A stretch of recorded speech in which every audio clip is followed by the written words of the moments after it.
Bismillahirrahmanirrahim. Görün, ahir demde imanlıgı diyanın misalini. İnşallah bir neşteni misal aytıp berer. Şu zamanını bolon gurrunla. Hemmeci şu zaman. Men sahabalan ya peygamberlan ya awliyalan geçerlen gurrunla aytsak değil. Şu zamanına ki aytsak bolyan tayin ke hemiş aytıp geliyen adamız. Tayin ke aydılmasın ay o aydiyanın sahaba, ol aydiyanın vuli adammıştık. Bir son yalı olup bilecek mi deyip yok. Görün şu geceki misalları. Bir karidede karişan Huday Taala'nın dani avadetini, buyruğunu yerine yetirip gören bir kova adam varmış. Günnede 10 para Kur'an okuyanmıştık. Kur'an'ın 3'ten biri oluyor 10 para diyanın.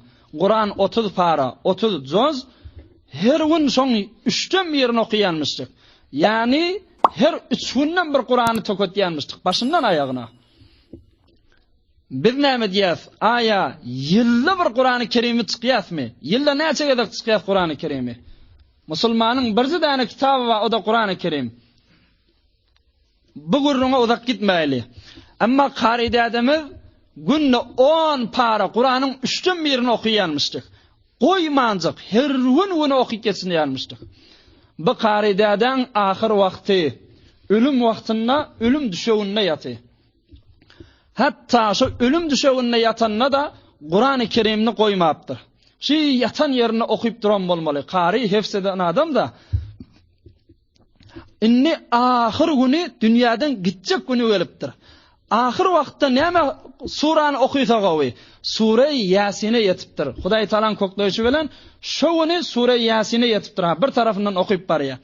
Sure Yasin'in 20-nji ayetine yetipdir. Inni ahir wagtlary ki can çykjak ha. 20-nji ayeti. وَجَاءَ مِنْ أَقْصَى الْمَدِينَةِ رَجُلٌ يَسْعَى قَالَ يَا قَوْمِ اتَّبِعُوا الْمُرْسَلِينَ اتَّبِعُوا مَنْ لَا يَسْأَلُكُمْ أَجْرًا وَهُمْ مُهْتَدُونَ وَمَا لِيَ لَا أَعْبُدُ الَّذِي فَطَرَنِي وَإِلَيْهِ تُرْجَعُونَ أَأَتَّخِذُ مِنْ دُونِهِ آلِهَةً إِنْ يُرِدْنِ الرَّحْمَنُ بِضُرٍّ لَا تُغْنِ عَنِّي شَفَاعَتُهُمْ شَيْئًا وَلَا يُنْقِذُونَ Şeydip ayetleri okuyup baryanmıştık. Ahirin dimi tökülmeginden öňçek okuyan ayeti Sure-i Mübareke Yasin'in 24-nji ayeti inni izel lefi zalalin mubin deyip de can töküdüp ölüpdir, dünyadan geçipdir. Gününün qaridada ahirin deminne de Sure-i Mübareke Yasin'in ayetlerinden okuyup geçipdir. Amma bir gurrunma. Şu yanındaki oturan ahun mamış, molla mamış, bula heyran kalıptırla. Be, qaridada näzir boldy bi? Şagat gowy adamdy, fakat gowy Kur'an okuýady. Ahirin aydan kefini wurdan. Ahirin aýdykdan kefinäme? Inni izel lefi zalalin mubin. Sure Yasin'in 24-nji ayeti. Manasy näme? Men açyk gumrahçylykda diýipdir. Subhanallah. Qarişan, fakat Hudaýyň ibadetinde adam ahir demde men açyk gumrahçylykda diýipdir bi. Ahun nädele heyran galypdyrlar. Bu gurrun oňa eşitilipdir, oňa eşitilipdir, öýü içerine eşitilipdir, owara eşitilipdir. Be, qaridadan näzir waziyeti waka. Fakat Kur'an okuyup geçdigene ahirinde inni izel lefi zalalin mubin men gumrahçylykda diýip geçdi. Näzir bolar qadip her kim fikirde galypdyr. Amma izine gulak musulman dogan. Näçe gün geçip geçmäni bir alimliň birisi, ahunnadylaň birisi diýişinde görüpdir qaridadany. Diýişinde görenden assalamu aleykum diýip salam beripdir qaridada. Wa aleykum assalam. Ay qaridadajan bir ulukon sorag wa diýipdir. Sen bigat gowy adamdyň. Bigat Kur'an kan okuýadyň. Ýene de ahir demde inni izel lefi zalalin mubin min açyk gumrahçylykda diýip geçdiň. Sen halyň näzire? Näme ýagdaýda? Nerde gezip ýaň diýip sorapdyr. Qaridada aýdypdyr, men jennetiň içinde ýaşap ýan diýipdir. O näzire diýipdir.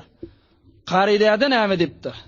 Bilýäňizmi, men jan çykandan soňram, janym çykandan soňram, meni däni hol kabristana akyp gömeňizden soňram, iziňizde öwürleňizde munkir nekir iki fereşte geldi diýipdir. Şonda menden sorady, "Men Rabbuk, Hudaýyň kim?" dip sorady. Musulman dogalla. Hemmemizin öwümizde bazat, munkir nekir, "Men Rabbuk" diýjek. Jogap taýýarmy şoňa? Qaridäde näme diýär?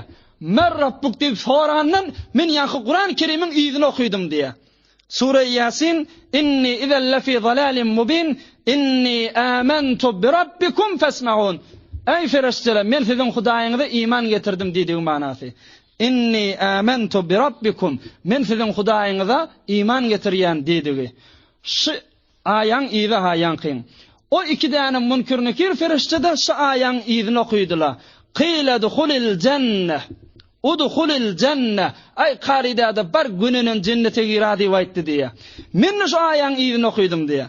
"Qala ya layta qawmi ya'lamuna bima ghafara li rabbi ve ja'alani minal mukramin." Ey kaş men kawmym, men dogan garyndaşym bilsetdiler. Nämäni? Bima ghafara li rabbi. Hudaý Taala men magfiret edenligine ve ja'alani minal mukramin. Meni silap cennetiniň içine salanlygyny hey dogan garyndaşym bilsetdi dedip men bu aýaň ýyzyny okuýdum diýär. Şu aýaly poşsaram ha. Inni git dogan garyndaşyma habar beraga men cennetiň içinde ýaşap ýanlypdyr. Hudaý Taala hemmemize nesip etsin. Qaridada ahir öljek mogan. "Inni izen lefi zalalin mubin" geçipdir dünýäden. Men açyk gomraçylykda diýdiği manasy. Amma aýaň ýyzyny kabristanyň kabrda ýatan ýerini okuýupdyr. Ferişteler "Men Rabbuk" diýende "Inni amantu bi rabbikum fasma'un" dipdir. Ferişteler "Qila dukhulil cenneh" cennete gir dipdir. Ohm aýaň ýyzy "Qala ya layta qawmi ya'lamuna bima ghafara li rabbi ve ja'alani minal mukramin" dip qaridada da aýaň ýyzyny okuýupdyr. Gitden gözlem Sure-i Mübareke Yasin 20-nji aýatyndan ta 27-nji aýaty şu aýdýan gurrunlanmak. برای مشاهده ویدیوهای بیشتر به کانال یوتیوب سخنرانی‌های علماء ترکمن سر بزنید، مشترک بشید و منتشر کنید، اجر ببرید.